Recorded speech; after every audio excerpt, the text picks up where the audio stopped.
what we're going to do now is work on creating more tension between the character and the crate. Let's bring back our control curves, and what we're going to do is hide the entire character. Now, why are we going to do that? How is that going to help us? Well, since the crate is just translating back, if we can finish up its animation, then all we need to do is just focus on the character, and that's going to make it less difficult for us to figure out how the character will move the crate back as it's being pulled.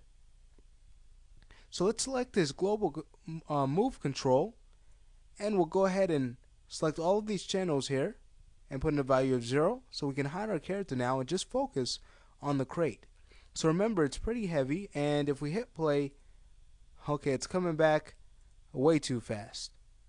So what we'll do is go to our perspective and graph view and hit F so we can frame our F curve.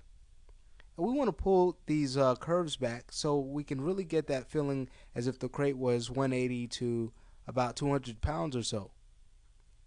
Okay, and remember, the character is pretty strong, so it won't move back too slow, but it's going to move back pretty slow, especially being that he is having to go for a second attempt to pull back that crate. So let's take this key, this last key here on frame 109, and we'll move it back some.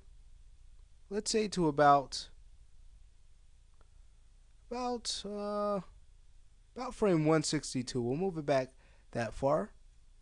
And let's hit F to check out our curve, and we don't want this type of slope because that's going to give us the wrong type of motion here.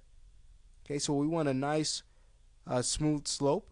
So what we'll do with this key on frame 99 is let's move this down to near where this key once was on about frame 110. We could put it there, and then we'll bring it up some like that, and then adjust the tangency. Okay, so now if we hit play, notice that the crate is moving back much slower, like the character is actually struggling to pull it back. Alright, excellent. And I think we could even adjust it a little bit more by taking this key on frame 110 and moving it up just a little bit more, and then adjust the tangency so that the crate's coming back a little bit slower. Alright, let's try it now. We'll hit play. Great.